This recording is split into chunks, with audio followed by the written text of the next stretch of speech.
Annegien, good to see you. Thank you for making a bit of time to come and have a chat. Appreciate that. Because I know you've been jetting around off to lots of conferences and stuff, because we were just talking about that a few minutes ago. So I appreciate you making some time for me. I want to kick off by asking you about um, something that you said to me when we last spoke. We were sort of talking about investment, and you said one of the interesting things is that I think you said 90% of investment goes into companies that make stuff we don't need, which I thought was a really bold statement. I mean, I think probably a lot of people would disagree with that. Why do you think that's the case, and why does it matter in your world, which of course is investment? Well, not only my world, I think in the whole world, because the investors that do the first rounds actually determine the companies that we see in 5 years' time. Hmm. So we currently live in a world that investors of 10 years ago were prepared to put their money in. So if you want to live in a world that you would like to live in, you need to put your money where in the type of companies Yeah. you would like to have around. So why did I say 90% of the money is going to the things that we don't really need? Because most of the venture capital money is going to B2B SaaS software enterprise Yeah. companies. Yeah. And are you waiting for this new so handy tool that looks exactly like something that you already used 20 years ago? And but you only need to do this new password, which now needs 12 codes, and oh, it needs dual authentication. Do we really need more of that stuff? Yeah. Point taken. I mean, I don't Yeah. disagree with you. So, And so now, what are you yeah. going to do about that then? I mean, I accept your point. What are you going to do? Yeah, well, as always, if you there's two ways of going about it. Either you are in the system and then you need to go with what most people think this is the way how we do it, which means you need to fit into the model that is already there. Or if you think, yeah, but the model is broken itself, the industry is part of the problem, yeah, then you need to find a way to find a crack in the wall. And that is normally never inside the system, but a little bit outside and go bottom up. So, just to get this right, what you're saying is that the investment world is not focused on the right things. That's what you're saying, and that you want to find a way to invest, but on the right things. Is that fair summary? Yeah, it's you could say we have an industrialized venture capital market, and just like most of the things, as in agriculture, anything that becomes industrialized at some point becomes poisonous. Yeah. And then it's very difficult to change it because the industrialization means you need to have a lot of capital and everything is bigger, bigger, biggest. And that's what happened as well to our venture capital model. The model works from 50 million funds upwards. So everybody that is raising a first time fund will do 10 or 5 or 10 or 50 million to get moving. And then as quickly as they can, they want to get a 30 million fund. And then as quickly as they can, they want to get a 100 million or a 300 million fund. So there's a flaw in the system. It was never made for venture capital was like a couple of people that would invest in early stage companies, would take relatively high risk, but would also get a 20% success fee. And in the meanwhile, we've built a model that gives both high management fees and a 20% success fee.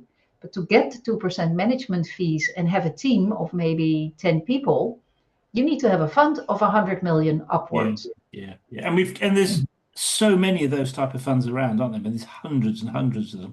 Let, Yeah. let me ask you before we get into what you're going to do about it. Actually, I mean, what set you on this path? I mean, because I know you feel certainly when we spoke last time. I mean, I came away with the sense that you feel quite strongly about this. What is it that set you on this path? You personally, I mean, why does this matter to you? Yeah, probably I've always been interested in a healthy nature, Mhm.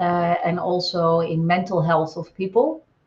I have an MBA and I'm in economics, and I started in banking, so I come from the hardcore finance, but I'm also an archaeologist.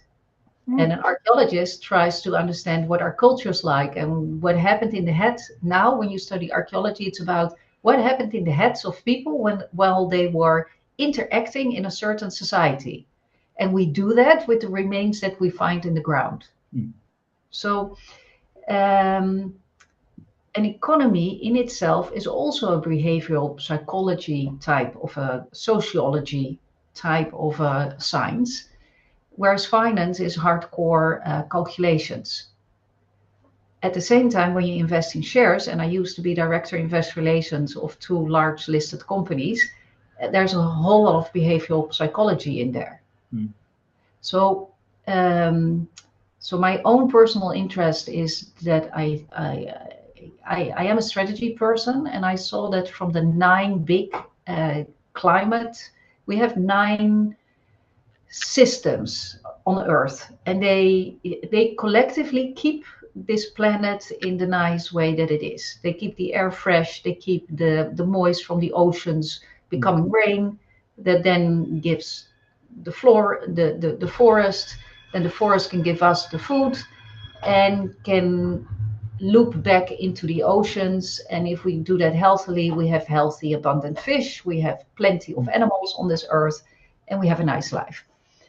Unfortunately, over the last mainly 50 years, it started around 150 years ago, but the last 50 years, we have been starting to destroy it in such a rapid pace that out of these 9 Earth systems, around 8 years, probably around 8-9 years ago, 3 out of the 9 systems were in the red zone, which means they're getting to a tipping point.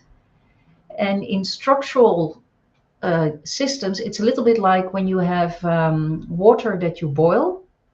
One moment it's water and there's just little bubbles, and then you go away and 5 minutes later you return and it's dry cooked, right? It has become a gas. And that's what's happening with these Earth systems. And we don't know what will happen once they reach the tipping point. Luckily, these Earth systems also interact with one another and keep each other in a balance. So when there were 3 in the red zone, I thought, not nice. But then 5 years ago, already 5 were in the red zone and 1 was on orange. And that's when I realized it's not only that we are destroying the planet, but we're doing it in an accelerating pace. Yeah. And we're now getting to a level that it becomes like, and you don't know what will happen. You just know it's going to be nasty, just not how nasty. And hopefully the balance will. I'm also a sailor, and I started to feel that the winds were shifting in a different way. So we always used to have like quite constant type of winds in the Netherlands. And if they're like Beaufort 4-5, they will be 4-5 for a while. And they started to shift, but like really like shift. And going from Beaufort 4-5 to 1-2. And then back to 4-5 with a huge wind shift to 6-7. And that's weird. Now, if you're a catamaran sailing, which I am, we're on a little catamaran, you will feel this immediately. Yeah. So that's why I actually think that a lot of the sailors are actually the first one picking this up. Like they see what is happening and feel what is happening. Most people live in cities, and so they don't see or feel it. They just see, oh, there's more sun. That's great. Yeah, or more rain. Or more rain. Yeah.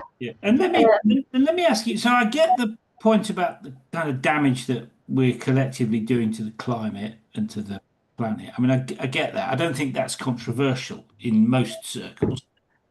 In terms of, but you've developed an investment club. I mean, so tell us how you're going to use kind of investment as a way to try and to tackle that, or to contribute to the kind of way we tackle that. I mean, give us a sense of how what you're trying to do.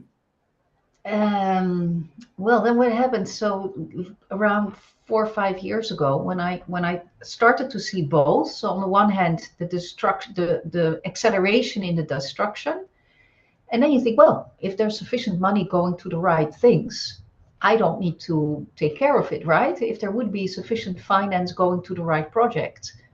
But I started to invest in tech startups about 15 years ago, and 12 years ago in a serious professional way. And what I had also seen in that period, that when I started, you would still see like a whole range of different type of companies, and they would all get finance.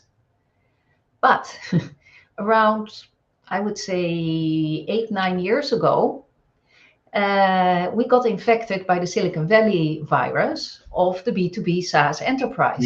Yeah. And all our governments in Europe started to give bonuses to VCs that would invest in SaaS enterprise. And also the fastest way to show results, because if there's a good one, you can immediately show the track record that you need to raise for your next fund.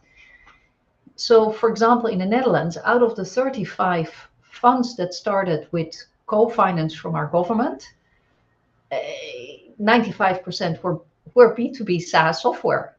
And definitely software, and just a few doing hardware and software. So if you come up with brilliant agricultural solutions that we really need, it is very difficult to get finance for it. Yeah. And then I thought, okay, how can I contribute? I thought, well, by actually investing in those companies that can really do something for the planet or for us as humankind, that really have an impact on a global scale, because there's sufficient impact companies and they get local impact investors investing, but the big money is not going there. And then I thought, okay, either I need to set up a fund, but then I become part of the industry that I just described. And at the time, they wanted you to be a niche of a niche. And my theme is healing and repairing the planet and humankind at global scale. So that's anything but niche in niche. It's quite holistic. I was going to say that's a pretty big sector to go at. And Yeah. just give us a flavour of some of the areas that you're investing in. Just give us I mean, not everything, but just give us a flavour of the kind of the main things. Well, we invested, for example, in 2B, which is precision treatment for bees. 1/3 of all the crops worldwide are pollinated by bees. 50% of the bees are ill due to the varroa mite. And they have a solution that is 7 times more effective and using only 10% of the treatment. Wow. And it's not poisonous for the bees and non-toxic for the honey. So, but it's atypical, right? You don't have I haven't seen animal tech VCs yet. So you could say it will do. Yeah, it will probably. Normally they are the agri-tech product. Then we just invested in a Dutch company called Wolk, and they have a air hip bag for elderly people, so that if they fall, they don't fracture their hips. Wow.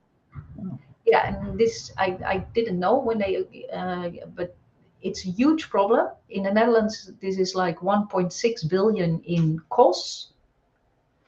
Because when people fracture their hips, they need a lot of support. Yeah, that's right. 1 in 4, unfortunately, dies after a little while, and 50% end up with mobility problems. But also, when people grow older, they don't dare to do stuff alone anymore, and they then need support. So it's also taking a lot of the hours of the staff in elderly care homes.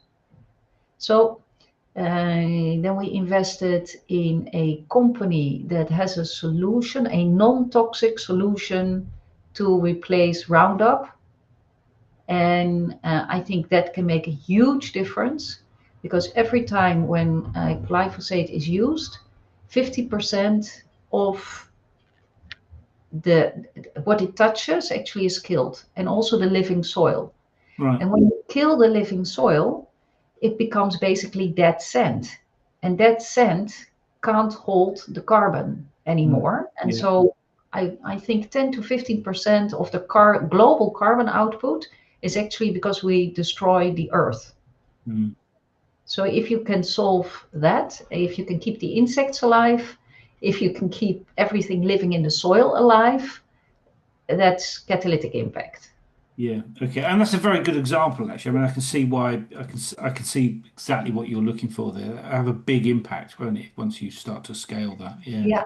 And let me ask you about.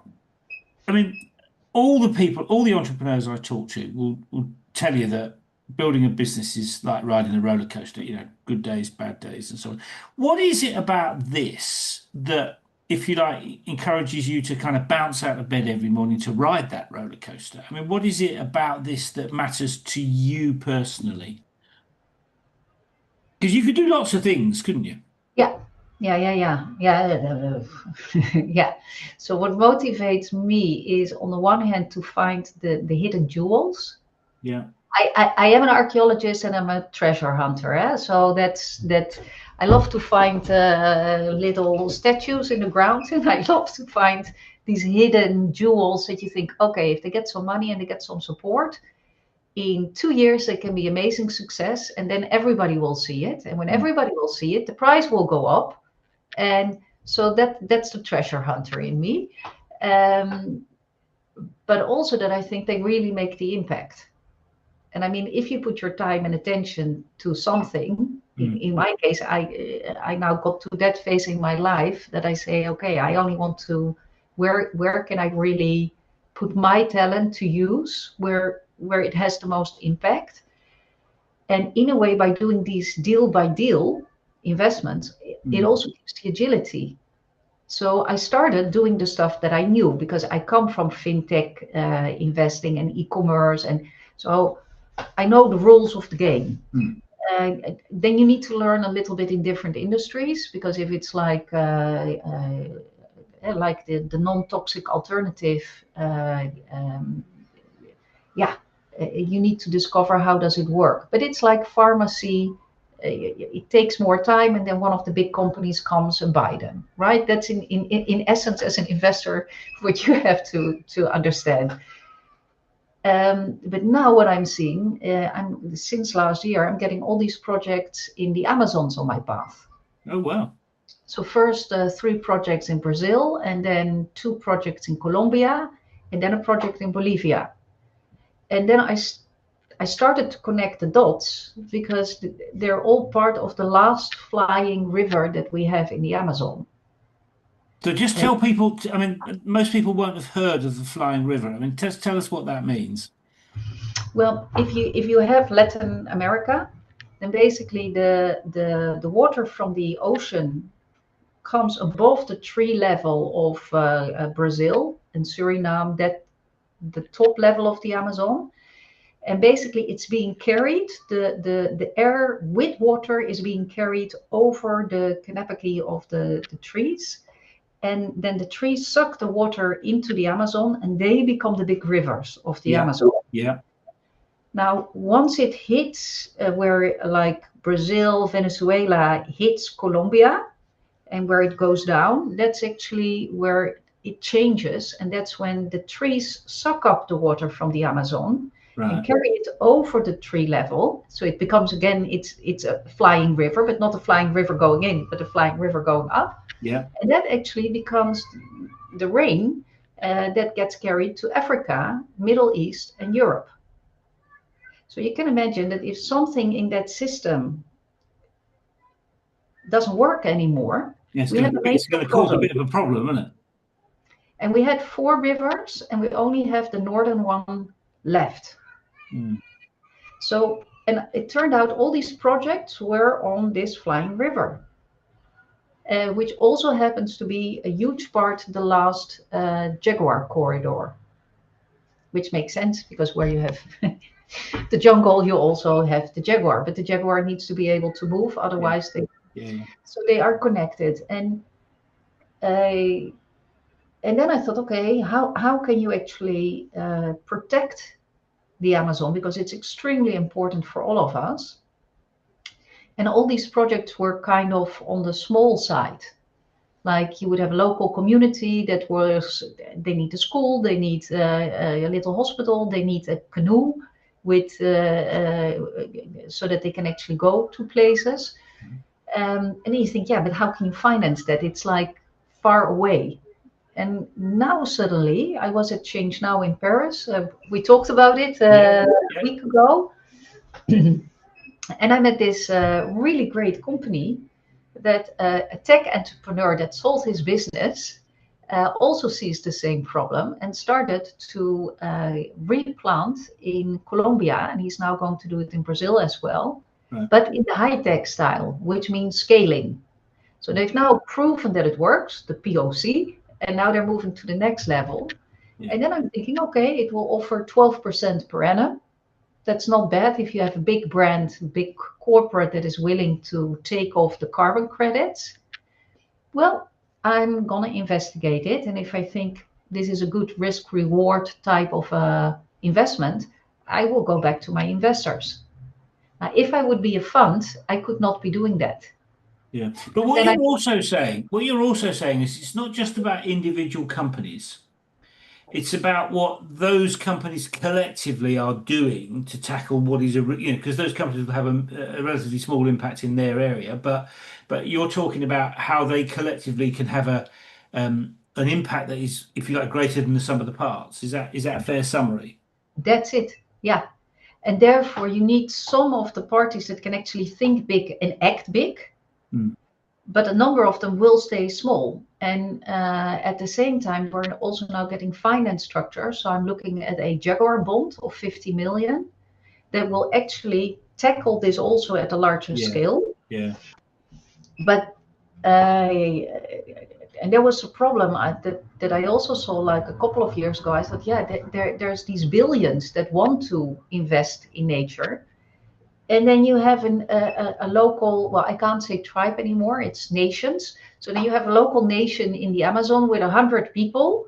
Yeah, and there they have 10 billion and there they need 10,000. And now what is finally happening is that some of these projects have been managed in a really good way. They're getting to the point that they can use bigger amounts, and the bigger amounts there's now a 300 million fund, and there is going to be a 100 million fund. So now it's starting to come together.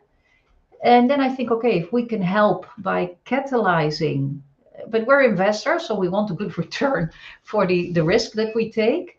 I think, okay, if we help, then in the next round probably we won't be needed because then there is already the examples, and then the money will flow. Yeah.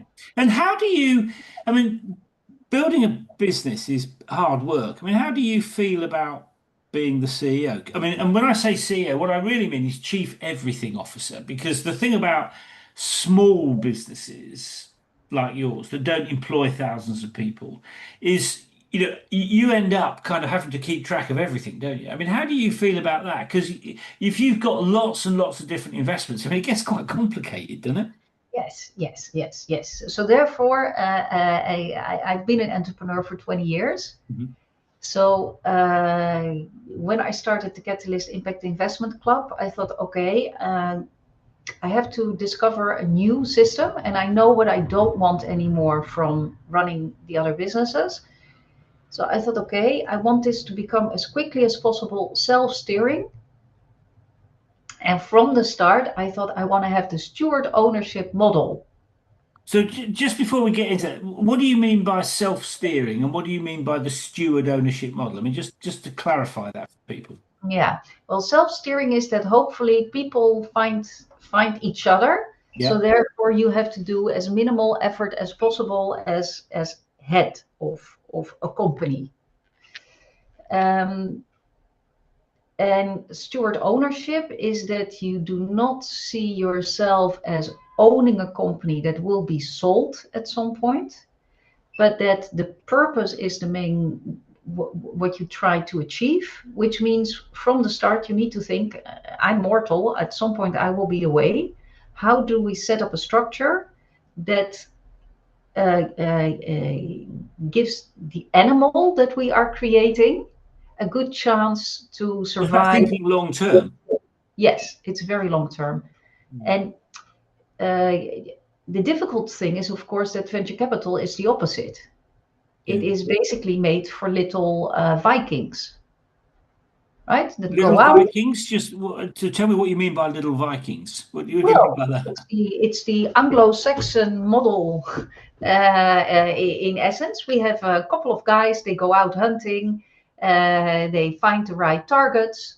And then they get the success fee, and then, well, hopefully they still like each other. Then they do the second fund. If not, they do it with some more people. Yeah. Keep it small, work together in little bands. That's the model. And when you think about, no, what we want is the companies that we invest in to have a brilliant Yeah. future. That also means, yeah, we would like to have an exit in 3 to 5 years, but it doesn't mean that the company need to be sold. The Okay. company should do their purpose the best way. And so, uh, well, I did feel like a completely overworked spider in the web 1.5 years ago.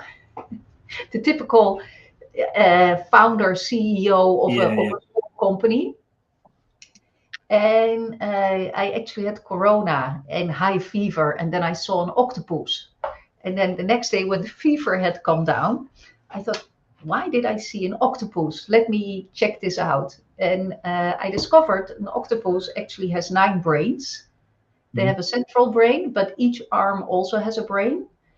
And they have 3 hearts, which is also interesting. So that's also why they can move very quickly and keep Yeah. their Yeah. They're extraordinary animals, aren't they?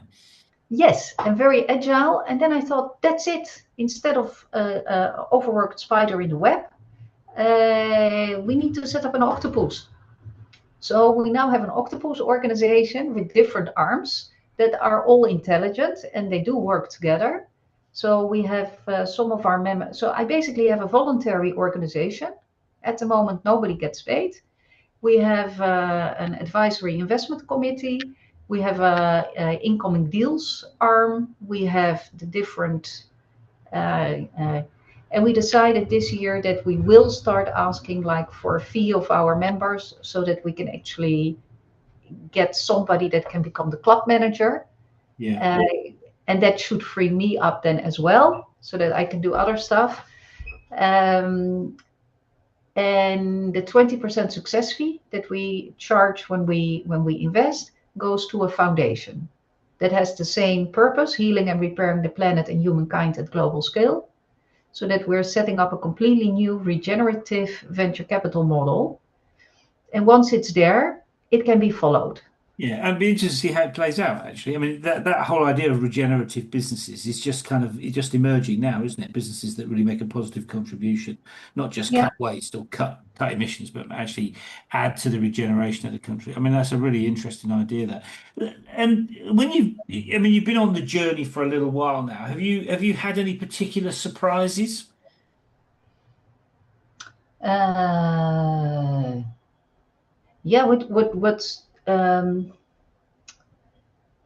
What is surprising, but then it is not that surprising when you work with volunteers and you have investors. You can imagine there's people that sometimes have a lot of time and then they're very interested to support.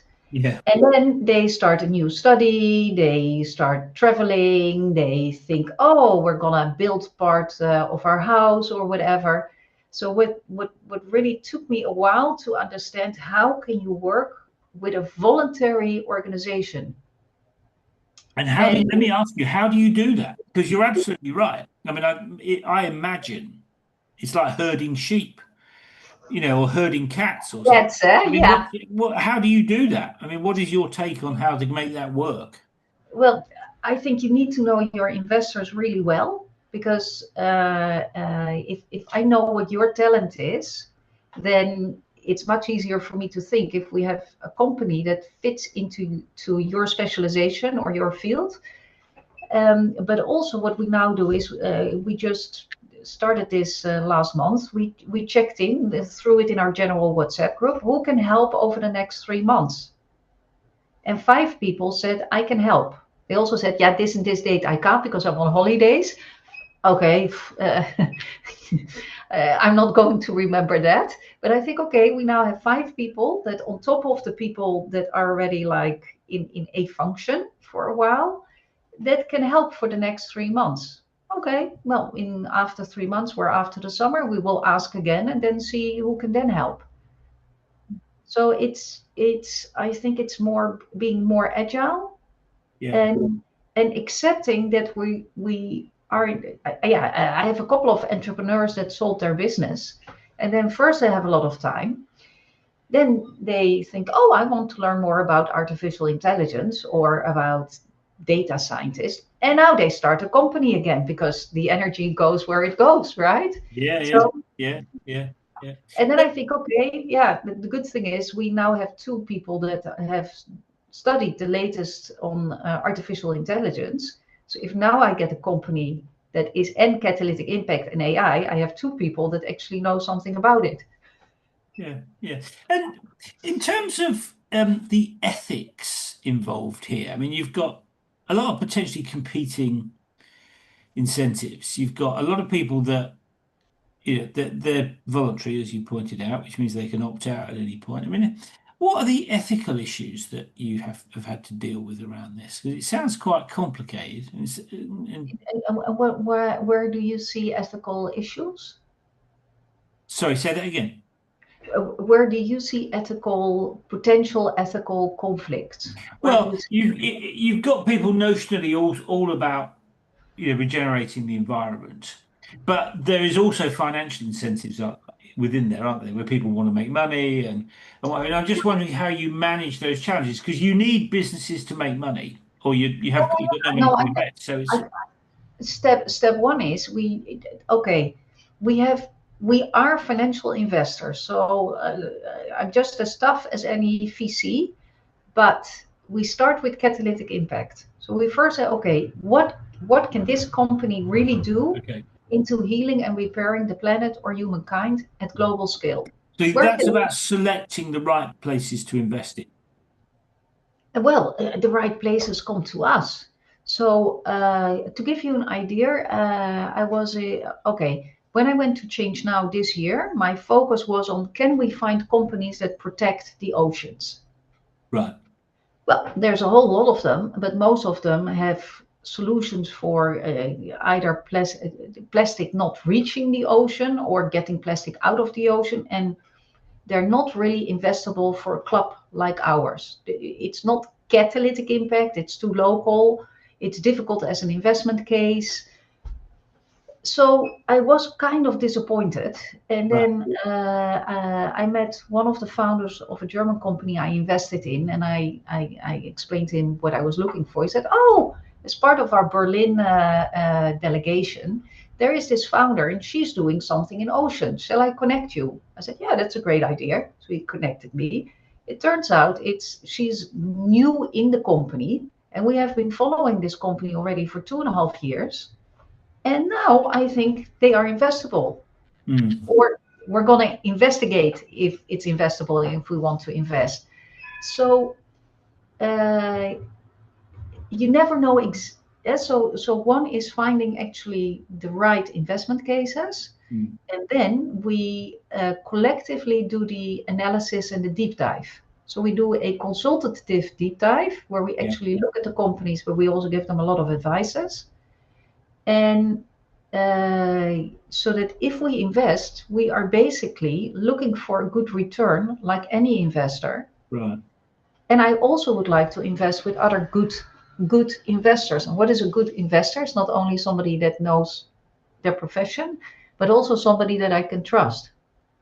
Because very often what happens in the first stages, business angels are extremely important.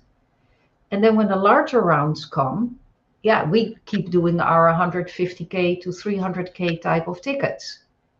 And the VCs might do 250K, 500K when they start, and then they can do the 2 million tickets. Mm. And suddenly we are the small Yeah. fish. Yeah. So I would like to have partners that I can trust. Yeah. So it's really about how you manage the ecosystem around sort of investment Yeah, ecosystem around supporting that company, isn't it? yeah, yeah. And if we all do our part, then we can speed them up more quickly, but we can also show to investors that it's really worthwhile to start investing in the things that matter and not only in the B2B SaaS software enterprise. Yeah, yeah. No, I Sorry get for that. bashing them, but it's like you get the story. Yeah, no, and I think I mean, it's a really very interesting idea. Um, the other thing that I'm fascinated by is, I mean, you're investing in businesses all over the place. I mean, they're not just based in the Netherlands, are they? Oh, So there's one of the things that interests me is the kind of differences in cultural expectations. I mean, I've worked with lots of different businesses. I mean, doing business in Singapore very different from doing yeah, business in the US or yeah, whatever. How do you manage those kind of different cultural expectations? I mean, if you take the US as a for instance, I mean, my experience is that they're very focused on the return.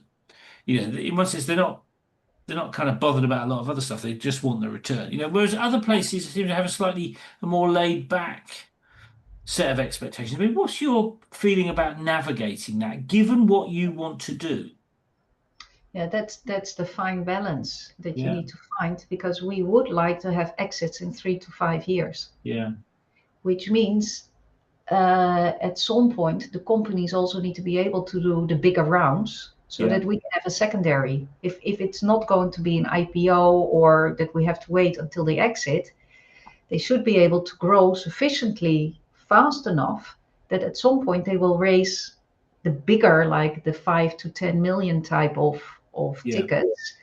And then we can be taken out because we're small fry in the total. Hmm. So, yeah, what is the deal? Well, we invest in Europe, US, and Israel. And that's basically because I know the way in Yeah, uh, but if we would have some Indian investors in our group, and they come with an amazing Indian company that has a great Indian VC in it that knows the way, uh, then I would say, okay, we would be open to invest in India. yeah, Until that time, I'm not looking at India because I have no clue how it works there. yeah, yeah. So if you look at the cultural differences, for example, Germany is much bigger than the Netherlands. So they can grow much easier in Germany and stay very German. But then they will run into issues the moment that they want to go out of Germany. So if I get a presentation that is really German, yeah, that then I won't invest in them normally. You already want a team that thinks international and can grow Yeah, international. yeah, Uh, UK is quite overpriced in the early stages right. because they have all the ice and size type of deals. So for the same type of company, the prices are 3 times higher in the UK than in Europe. Wow, really? So that Spain, that that that must make the UK uncompetitive investment-wise at that point then. yeah, yeah. And at the same time, the UK investors only get their tax benefits if they invest in a UK company. Yeah, So and they got used to being able to deduct their income tax with 40%. So they are less, yeah, right, because if you already get 40% back, well, that's a lot, huh? And if they invest in a Dutch or a German company, they get zero. So that's in, I think the UK is very successful in, but only on their island. yeah, yeah. And That's then that's a, that's a very interesting perspective on it, actually. I mean, a lot of people in London would say the opposite. They would say they're successful everywhere, but it's an interesting sort of take on. Let me ask you about what you've learned. I mean, it sounds like a fascinating journey. It's a very innovative model. It's kind of focused on good stuff, sustainability and regenerative businesses and so on. So, I mean, that's all sort of good stuff. Tell me about you as the CEO. I mean, what sort of mistakes have you made, and what have you learned from them? I mean, you've tried lots of interesting stuff, so you must have made a few. You must have made a few things that didn't had a few things that didn't work out. Uh, yeah, well, I think probably the mistake is to not delegate faster. Right. In hindsight, I would have loved my octopus structure to have been there from the start, but I had no example, Yeah. right? But you So, live and learn, don't yeah, and I'm a member of a number of business angel clubs.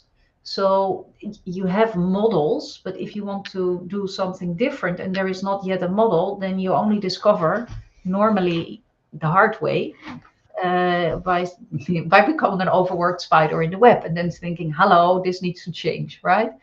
So that's one thing. Uh, Probably as well. Um, I didn't realize that actually knowing how to negotiate with other investors, that is a skill set. There's a lot of people that can analyze, that can screen companies, but to actually do the negotiations and that is I learned that in banking and doing deals. Yeah, but that's like most skills, isn't it? I mean, the negotiation skill you learn by practice. I mean, you don't learn it from a textbook, do you? You learn it by Yeah, going there and doing it. exactly. And that's that's actually what happened. I had actually three really smart female VC people that in between jobs joined. And one of the reasons why you see so very few partners or like women climbing up is because they don't get this negotiation skill set. You only learn that when you go with somebody with experience and learn it. Yeah. And so they stay on like this analyst, lower junior investment management type of functions.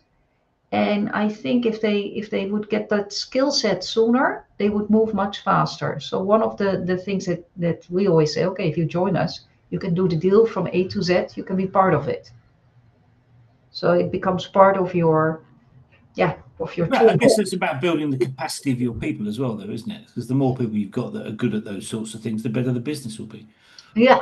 And that's what we're now trying to do. How we have some people that now have been really doing this for a while. How can we bring it to more people so that if I will go traveling for 3 months, the octopus can swim and do its thing. Yeah.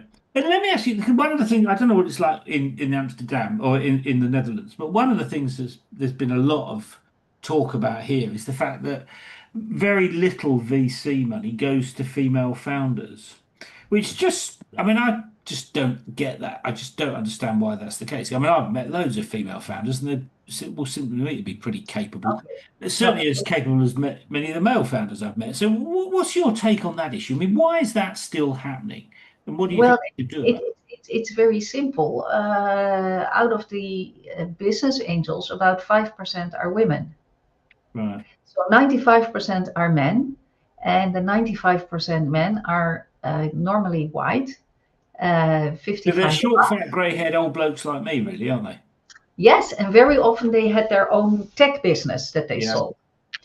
And so what happens, they're individuals and they want to invest in things that they understand or really like. Yeah.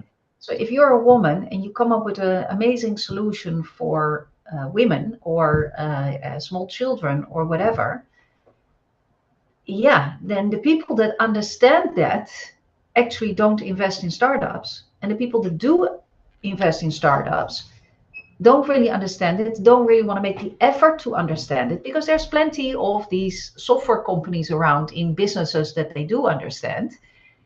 And so there's a complete mismatch between the interest of business angels and the money available and the female founders that very often are very impact driven and are trying to solve big Mm. societal issues.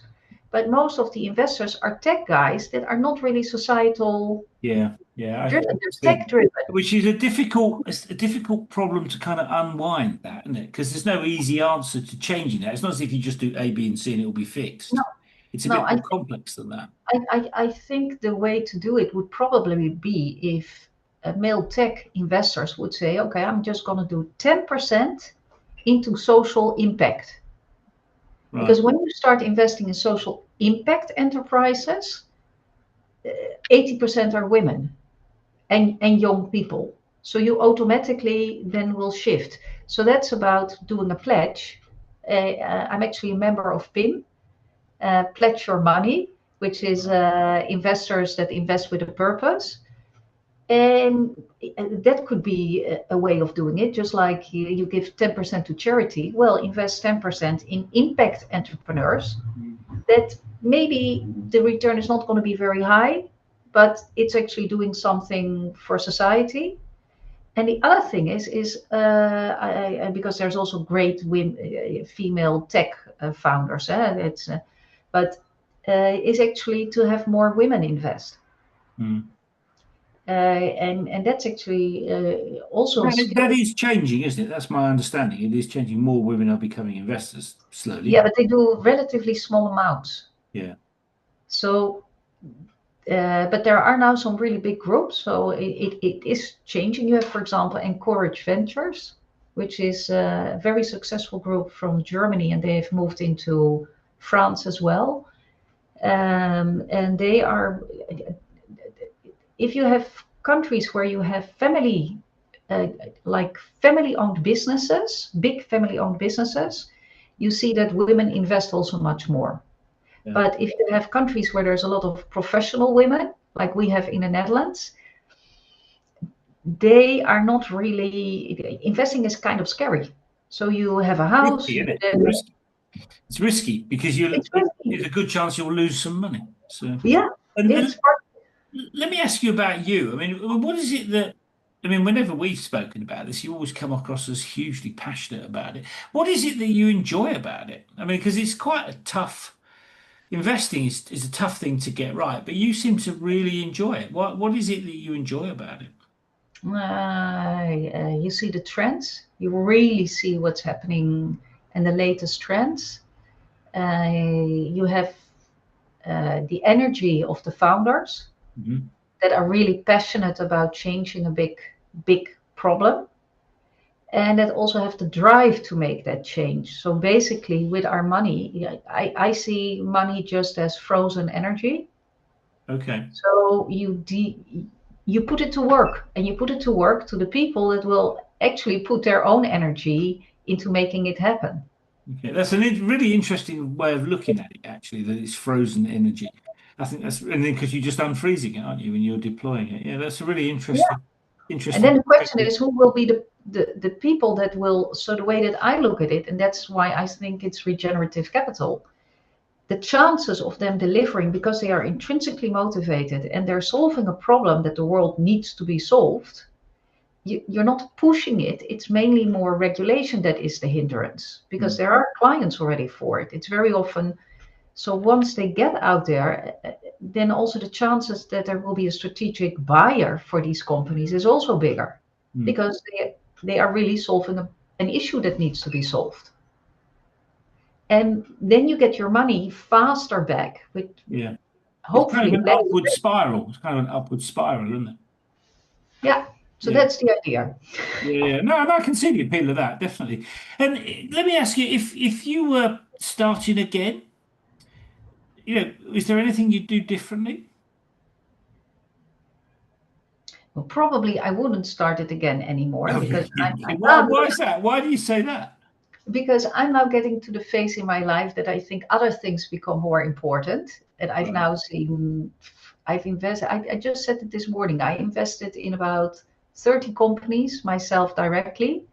And those 30 companies in total did probably 120 to 150 capital transactions. Yeah. And before that, I already looked at a whole lot of them. So, and then I did LP, and I've been at all the conferences now 5 or 6 times. Right. So I would not start it again, because it's like, okay, for me it feels like it's becoming one of my own octopus arms. But if I would start it again, I would probably start from the start with 3 people Right. and really do it together from the start. Right.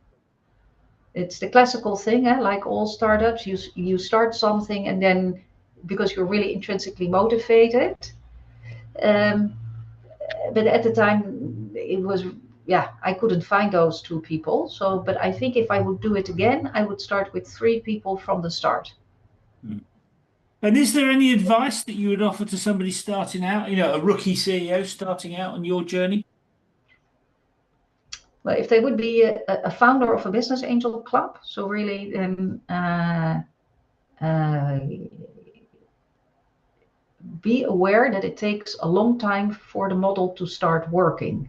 Yeah. Yeah. It's And not a, you it's not a quick fix, is it? I mean, it's something that you got to, know, stick with. and, Yeah, I get that. and I know of a number of business angel clubs that actually stopped because they couldn't get the model to work. Yeah. And yeah, so that's the industrial scale that we currently have. So I think we need the new models And there are some. That's the toughest thing, I think. Yeah, yeah. I mean, it's certainly uh, I mean, it's difficult to see how you'd compete in the current environment because you're not, if you like, working in an industrial way, as you talked about earlier on. So it's difficult to compete, isn't it? It's like vakmanschap. We call it in Dutch. Like how do you say that? Like an old profession where you need to make your number of hours.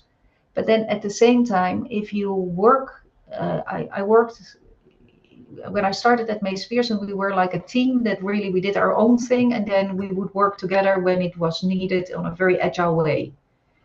And I've always had that as a concept in my mind. If you work with good people, everybody knows the criteria, we Yeah, can trust each other, then you can also work very agile together when it's needed.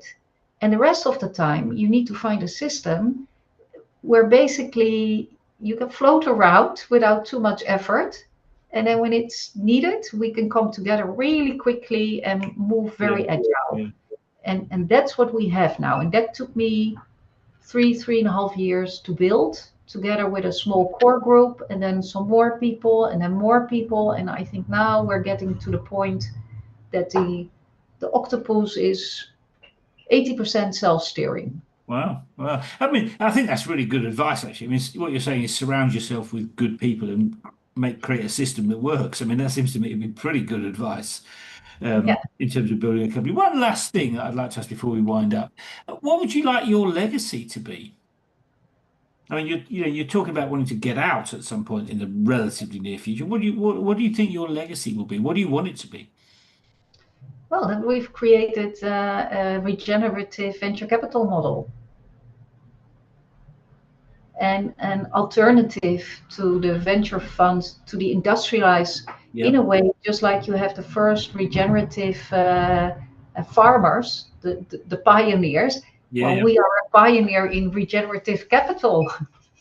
Yeah, no, brilliant. And I mean, long may it continue, if you like. Long may it continue. I mean, it seems to be great.